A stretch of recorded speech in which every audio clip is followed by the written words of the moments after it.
चलिए दोस्त, आज हम इस वीडियो में पढ़ने वाले हैं यूरोप में राष्ट्रवाद के बारे में। और यूरोप में राष्ट्रवाद से जितने भी शॉर्ट क्वेश्चन बनेंगे उस सारे शॉर्ट क्वेश्चन का आंसर इस वीडियो में है।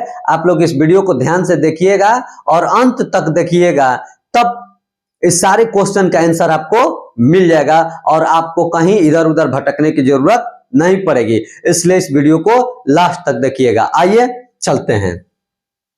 देखिए, हमारा पहला है कि यूरोप में राष्ट्रवाद उदय और विकास, माने यूरोप में कैसे राष्ट्रवाद का उदय होता है और कैसे कैसे उसका विकास होता है, इन्हीं सब के बारे में हम लोग पढ़ेंगे। देखिए, पहला हम लोग का क्वेश्चन है कि राष्ट्रवाद क्या है।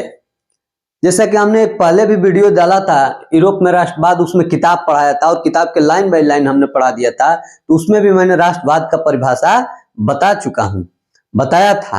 देखिए, और फिर एक बार मैं पुनः क्वेश्चन लेकर के आया हूं कि यूरोप में राष्ट्रवाद, ठीक है। देखिए, राष्ट्रवाद आधुनिक राजनीतिक चेतना का प्रतिफल है।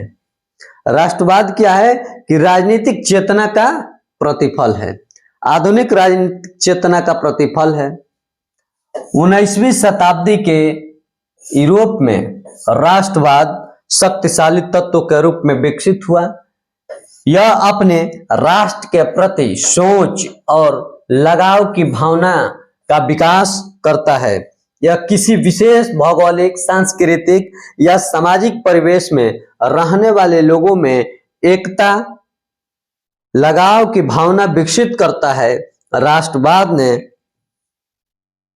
राष्ट्रवाद ने बहुराष्ट्रीय साम्राज्यों के साथ स्थान पर राष्ट्रीय राज्यों की स्थापना का मार्ग प्रशस्त किया है। ये तो जो दिया है ये तो थोड़ा सा किताबी है। देखिए, अगर राष्ट्रवाद के कहेंगे तो सीधा सीधा आप लोग बताइएगा, एक शब्द में, अगर एक लाइन में आंसर देना, क्योंकि शॉर्ट क्वेश्चन है, तो अपने देश के प्रति मर मिटने की जो भावना रखता है उसी को क्या कहते हैं? राष्ट्रवाद कहते हैं। एक दूसरा परिभाषा इसमें अगर आपको बताना होगा तो क्या बताइएगा?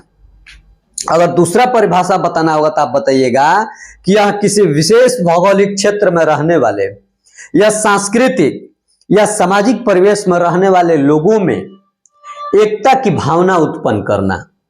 सांस्कृतिक रूप से, सामाजिक रूप से, राजनीतिक रूप से, आर्थिक रूप से एक भौगोलिक परिदृश्य के अंदर जब सारे लोग एकत्रित होते हैं, इकट्ठा होते हैं, रहते हैं, और उन लोगों के बीच में अपने राष्ट्र के प्रति, अपने समाज के प्रति जब एक भावना उत्पन्न होती है, एक लगाव होता है, भाईचारे के संबंध होता है, तब इसे कहते हैं कि यह राष्ट्रवाद है।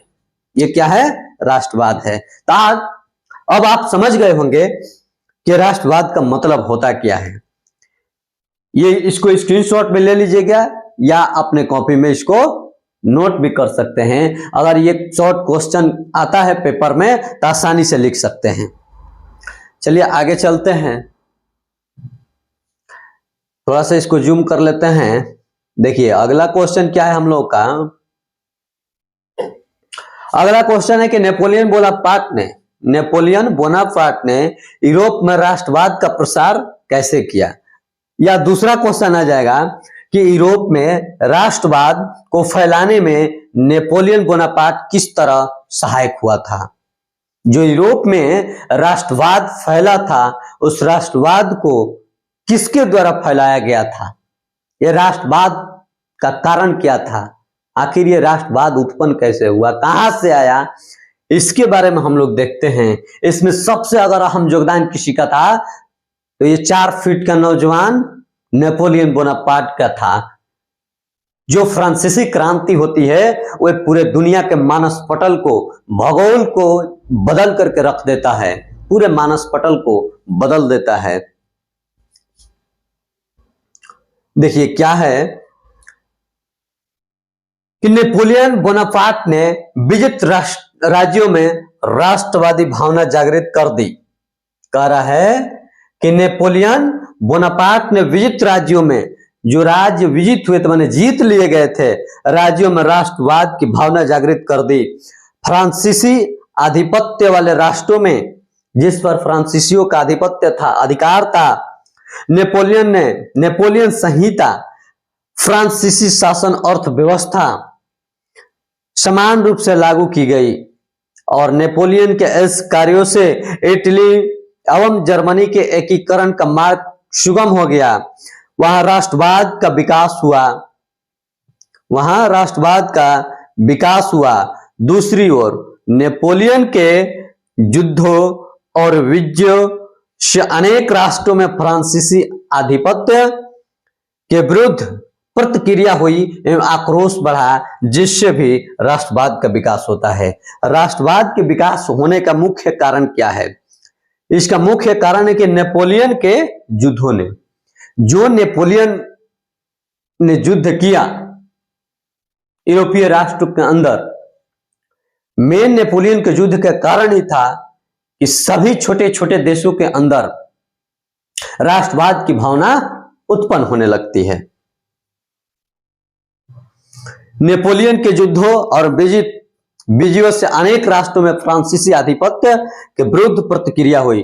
जो फ्रांसीसी आधिपत्य था, जो राज कर रहे थे, जो अपना आधिपत्य जमा करके वहां पर बैठे हुए थे, उसको उखाड़ फेंकने का काम किया और बहुत सारे छोटे छोटे राज आजाद होने लगे। तो लगा सभी देश उसको देख करके उनके अंदर एक भावना जगा कि हम भी आजाद हो सकते हैं। तब सभी देशों में एक अलग प्रकार के राष्ट्र के प्रति अपने जागृति उत्पन्न होती है, एक भावना उत्पन्न होता है, वही राष्ट्रवाद है।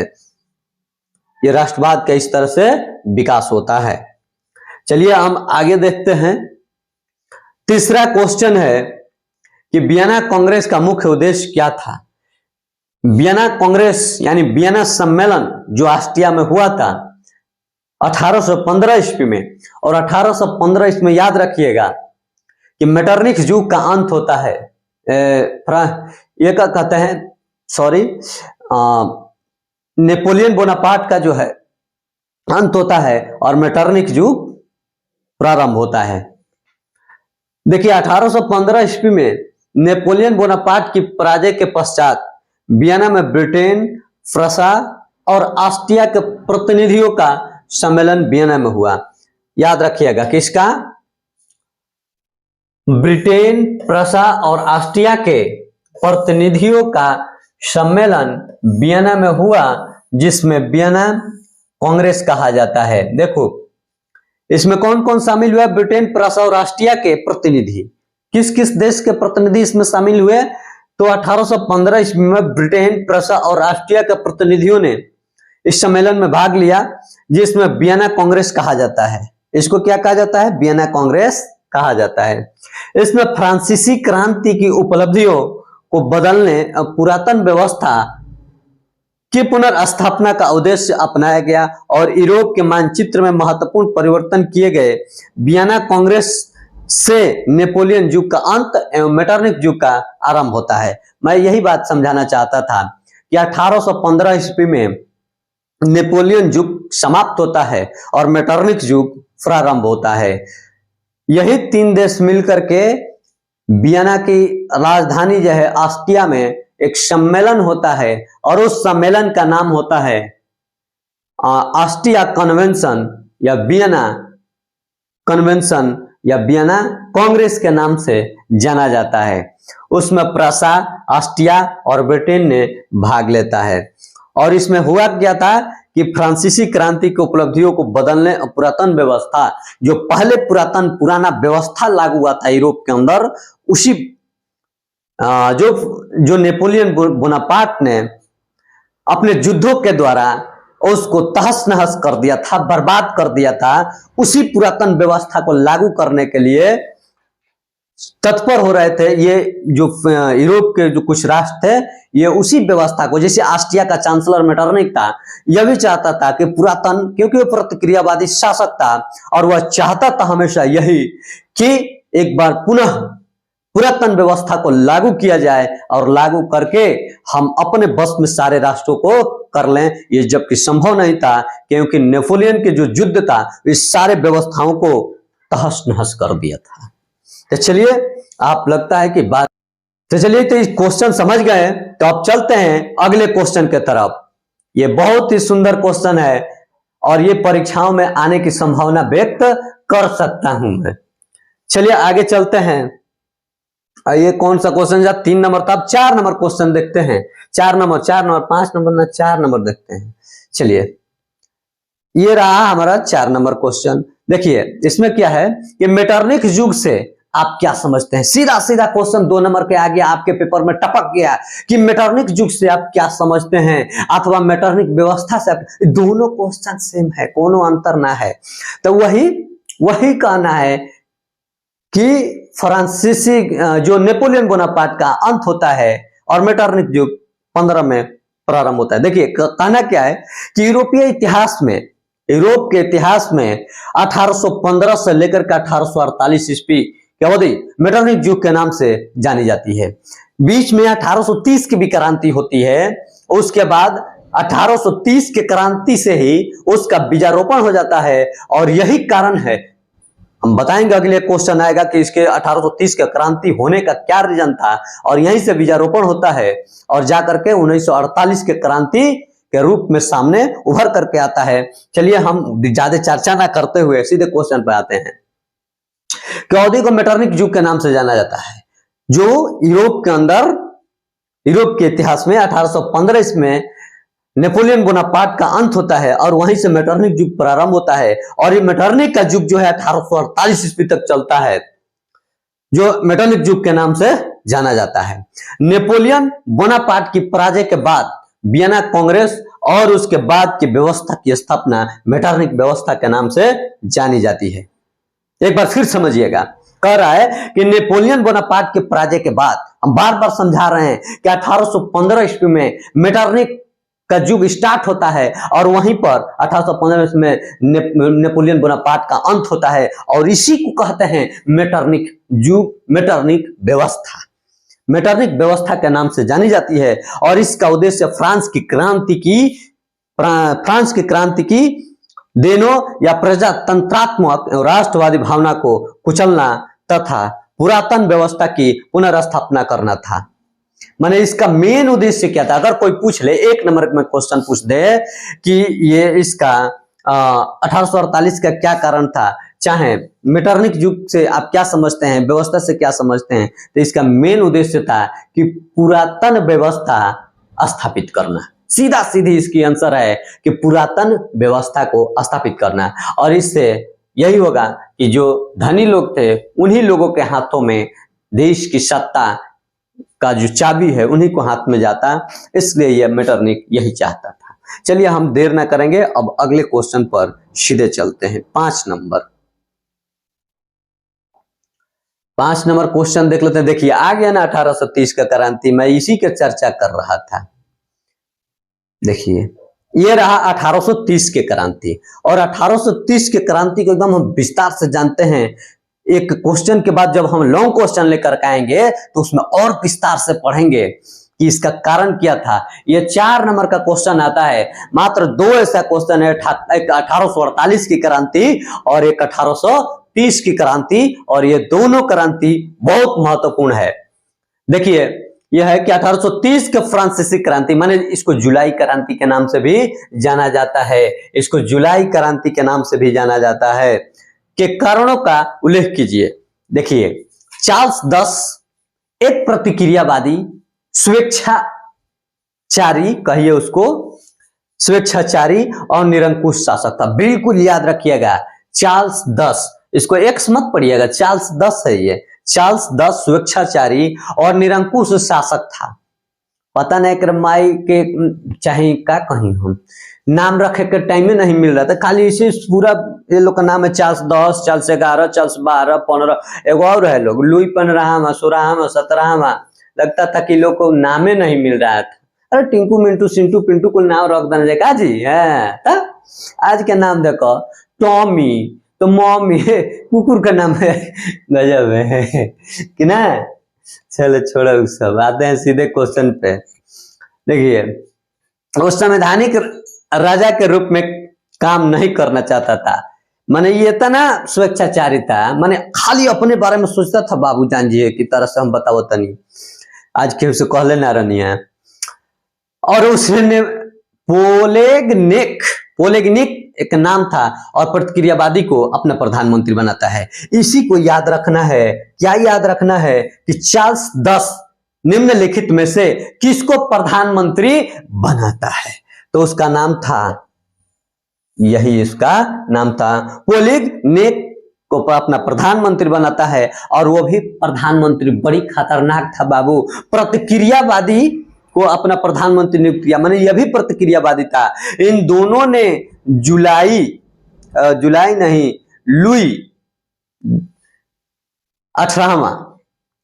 लुई 18वां द्वारा सभापति समान नागरिक संहिता का स्थान पर शक्तिशाली अभिजात वर्ग की स्थापना का प्रयास किया। ठीक है। और उदारवादियों ने जब इसका विरोध किया तब 4 आज्ञापतियों द्वारा उन पर अंकुश लगा दिया गया। 4 को आज्ञा पत्र जारी किया गया और उसके माध्यम से इस पर रोक लगा दिया गया। इससे गृह युद्ध आरंभ हो गया। इससे क्या हुआ? देश के अंदर गृह युद्ध प्रारंभ हो गया। जुलाई में पेरिस की जनता ने विद्रोह कर पेरिस पर अधिकार कर लिया और चार्ल्स गद्दी छोड़ करके इंग्लैंड भाग गया। ये तो शॉर्ट कट आंसर है इसका। अब आगे आएगा तो हम बताएंगे इसका एक विस्तार से आंसर हम बताएंगे, क्योंकि अभी टाइम नहीं है। ज्यादा से ज्यादा क्वेश्चन कराना है आप लोगों को। अभी 15 क्वेश्चन है, हम तो अभी 6 ही क्वेश्चन पे पहुंचे हैं। चलिए अगला क्वेश्चन है कि इटली और जर्मनी के एकीकरण में ऑस्ट्रिया की क्या भूमिका है? क्या है? एकीकरण। इटली और जर्मनी के एकीकरण में ऑस्ट्रिया की क्या भूमिका है? यह बड़ी बढ़िया क्वेश्चन है। देखिए, ऑस्ट्रिया, इटली और जर्मनी के एकीकरण, ऑस्ट्रिया, इटली और जर्मनी के एकीकरण का विरोधी था। कौन भाई विरोधी था? ऑस्ट्रिया जो है इटली और एकीकरण का विरोधी था। क्यों विरोधी था भाई? कि यह पहला ही से कई छोटे छोटे टुकड़ों में बटा हुआ था, और जब छोटे छोटे ये टुकड़ों में बटा हुआ था तो इसकी शक्ति थी बिखर चुकी थी, और इन शक्तियों को बिखरे हुए के कारण ये सभी पर आसानी से राज कर सकता था। इसलिए यह चाहता था कि इसकी पूरी इटली और जर्मनी पूरे बिखरे रहे, इसलिए इसे एक नहीं होने देना चाहता था मेटरनिक, ताकि मुझे शासन करने में आसान रहेगा। इटली, वेनेशिया और लोम्बार्डी पर ऑस्ट्रिया का अधिकार था। सेडेवा के युद्ध 1866 में ऑस्ट्रिया की पराजय के बाद उसका प्रभाव इटली पर से समाप्त हो गया। जर्मनी ऑस्ट्रिया के अधीन शक्तिहीन संघ राज्य था, और उत्तरी जर्मन महासंघ की स्थापना के बाद जर्मनी से ऑस्ट्रिया का प्रभाव समाप्त हो गया। इसको स्क्रीनशॉट ले लीजिएगा या इसको वीडियो को पॉज करके आराम से लिख लीजिएगा कॉपी में, इसको चाहे पढ़ लीजिएगा, एकदम याद हो जाएगा। बहुत छोटा सा क्वेश्चन है। चलिए चलते हैं अब हम अगले क्वेश्चन की तरफ। अगला क्वेश्चन है, चेला जी, इटली के एकीकरण में काउंट काबूर की भूमिका का उल्लेख करें या काबूर की संक्षिप्त परिचय दीजिए। काउंट काबूर जो है इसका संक्षिप्त परिचय दीजिए। अच्छा है, इसके इटली के एकीकरण में क्या भूमिका था, इसके बारे में क्वेश्चन पूछ रहा है। देखिए, काउंट काबूर को इटली के एकीकरण का राजनीतिज्ञ कहा जाता है। सीधा सीधा जवाब देना है कि काउंट काबूर को इटली के एकीकरण का राजनीतिज्ञ कहा जाता है।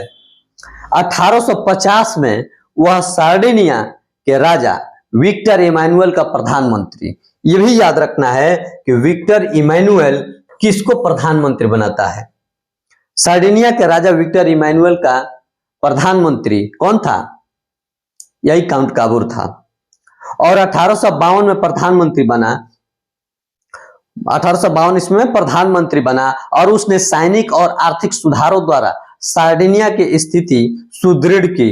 पेरिस शांति सम्मेलन में उसने इटली के एकीकरण का प्रश्न उठाया और उसने इटली के समस्या को यूरोपीय समस्या बना दिया। और 1859 ईस्वी में फ्रांस की सहायता से ऑस्ट्रिया को पराजित कर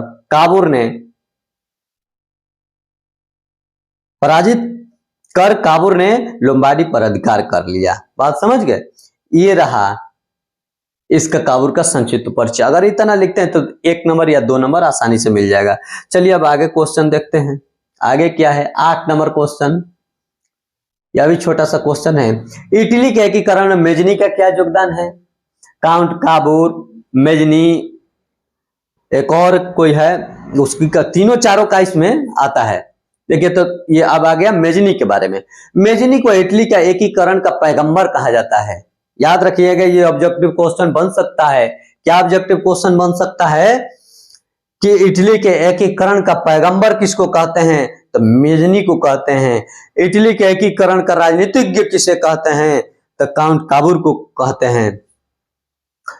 उसके बाद देखिए, पैगंबर या मसीहा कहा जाता है। राष्ट्रवादी भावना से प्रेरित होकर के मेजनी ने कार्बोनरी, कौन सी?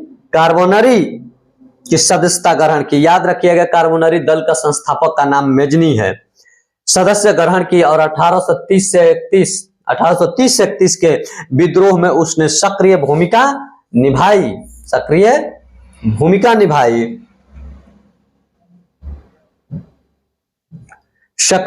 निभाई और गणतंत्रवादी उद्देश्यों का प्रचार करने के लिए उसने यंग इटली, बहुत बढ़िया क्वेश्चन ऑब्जेक्टिव है मेरे दोस्त, मेरे मित्र, मेरे भाई, ये बड़ी बढ़िया क्वेश्चन है कि यंग इटली के संस्थापक का नाम मेजनी है। कार्बोनरी के सदस्य मेजनी था और उसका संस्थापना भी यही ने किया था। मार्सेई 1831 तथा यंग यूरोप वर्ग 1834 का गठन किया। यंग यूरोप का भी गठन इन्होंने किया। चेला जी बात को ध्यान दीजिएगा, यंग यूरोप के बात हो रहा है, इन्होंने ही किया था। यंग यूरोप का भी स्थापना किया था। वह ऑस्ट्रिया के प्रभाव से इटली को मुक्त कराना चाहता था और अपने प्रयास में वह विफल रहा।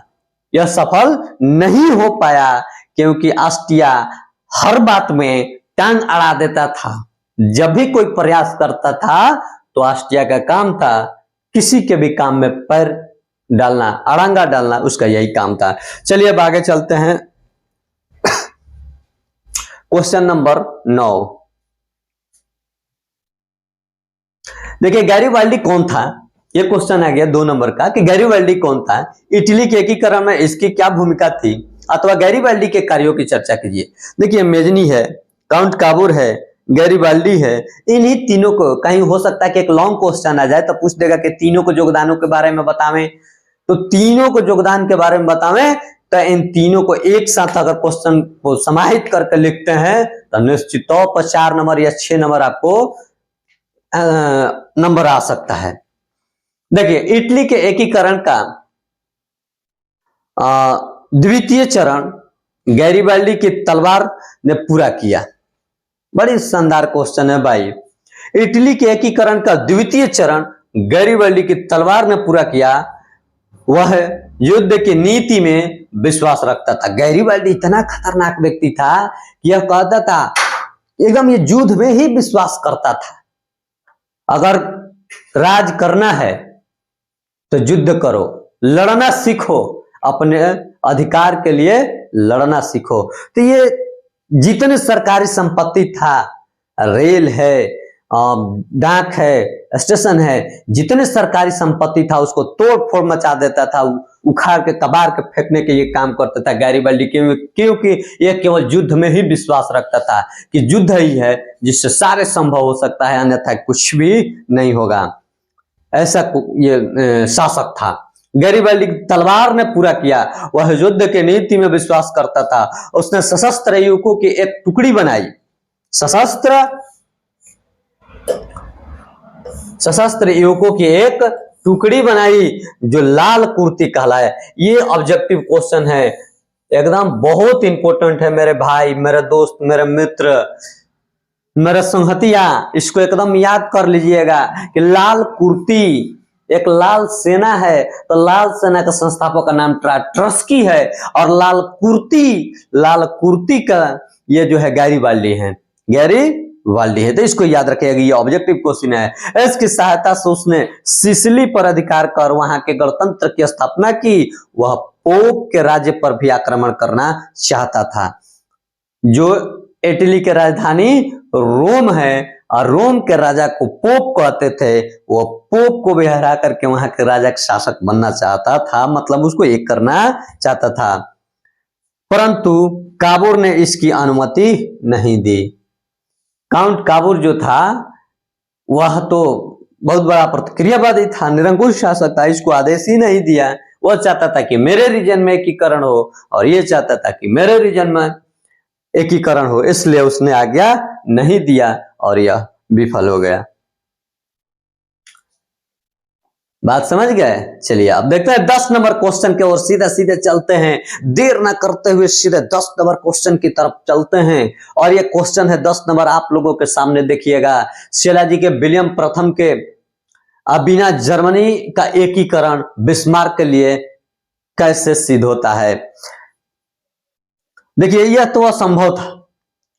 देखिए क्या है कि विलियम प्रथम प्रशा के नेतृत्व में शक्ति के बल और जर्मनी का एकीकरण करना चाहता था। ध्यान से सुनिएगा, विलियम प्रथम प्रशा के नेतृत्व में शक्ति के बल पर, जिसमें प्रशा एक देश है और इसका नेतृत्व करता था, प्रशा के नेतृत्व में शक्ति के बल पर जर्मनी का एकीकरण करना चाहता था। प्रशा चाहता था कि मेरे पास शक्ति है और शक्ति के बल पर मैं क्या कर सकता हूं, पूरे जर्मनी को एक कर सकता हूं। उसके मन का भ्रम था। इसको एक करने के लिए जो छोटे छोटे 3 रियासतों में टुकड़ों में बटा हुआ था, नेपोलियन बोनापार्ट जैसा शख्स था, उसको लड़ाई लड़ करके मात्र 39 रियासतों में लेकर के खड़ा कर दिया था। ये नेपोलियन का ही केवल बस का बात था। परासा फरासा जूता चप्पल का कोने में वैल्यू नहीं है ट्यूटर का बाबू, ये केवल संभव कर सकता था तो वह नेपोलियन के बस का बात था, किसी के बस का बात न था। चलिए आइए सीधा सीधी देखिए कि उसका क्या कहता है कि विलियम प्रथम प्रशा के नेतृत्व में शक्ति के बल पर जर्मनी का एकीकरण करना चाहता था। बिस्मार्क का भी मानना था कि जर्मनी का एकीकरण रक्त और लौह की नीति से ही संभव है।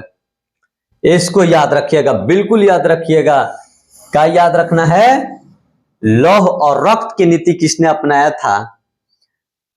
तो बिस्मार्क, इसका नाम था बिस्मार्क। लौह और रक्त की नीति के संपादक का नाम था, मतलब उसके फाउंडर कहिए तो बिस्मार्क था। उसकी इस नीति को विलियम प्रथम से समर्थन और सहयोग मिला।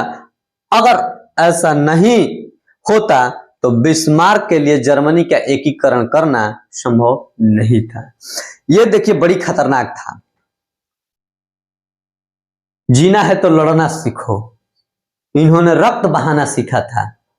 इसका यही नीति था, लौह और रक्त की नीति, खून बहाओ और राज करो जीतो की जो इसकी नीति थी ना, बहुत ही भयंकर थी, बड़ी खतरनाक व्यक्ति था। इसके हम एक बायोग्राफी लेकर के आएंगे। इन सब का बायोग्राफी है ना, तो एक एक करके जितना है छोटे छोटे वीडियो में हम बना देंगे इसका बायोग्राफी सबका।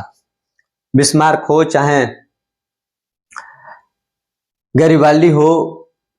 अब देखते हैं कि बिस्मार्क के कार्यों की चर्चा करें। सीधा सीधा आ गया क्वेश्चन कि बिस्मार्क के कार्यों की चर्चा करें या जर्मनी के एकीकरण में बिस्मार्क की क्या भूमिका थी, इसके बारे में चर्चा करें। तो देखिए जर्मनी के एकीकरण में बिस्मार्क की महत्वपूर्ण भूमिका थी। ऐसा लिखना है कि महत्वपूर्ण भूमिका थी। क्या भूमिका थी भाई? कि वह विख्यात राष्ट्रवादी और कूटनीतिज्ञ था। कैसा था? वह कूटनीतिज्ञ था।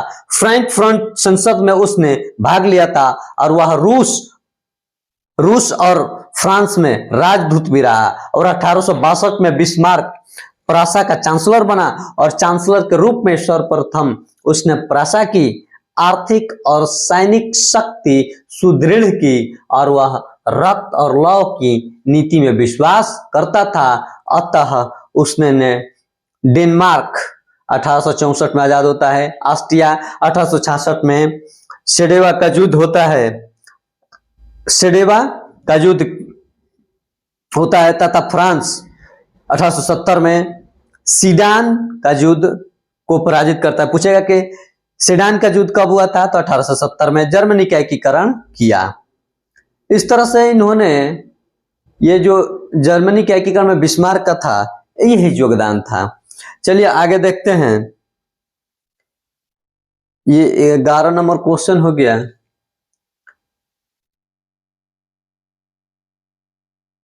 लगता है कि अब 11 नंबर ही क्वेश्चन, बस 11 को क्वेश्चन था इसमें, और सारे क्वेश्चन हम लोग देख लिए। और जो इसमें से और क्वेश्चन बचा हुआ है, अभी इसमें लॉन्ग क्वेश्चन, शॉर्ट क्वेश्चन था भाई, काहे चिंता किए हो, अभी और क्वेश्चन लेकर के आएंगे। जो लॉन्ग क्वेश्चन है, जो 4 नंबर या 5 नंबर का आपके परीक्षा में आएगा, उस क्वेश्चन को मैं लेकर के आऊंगा अगले वीडियो में। तो चलिए मिलते हैं आपसे अगले वीडियो में, तब तक के लिए धन्यवाद।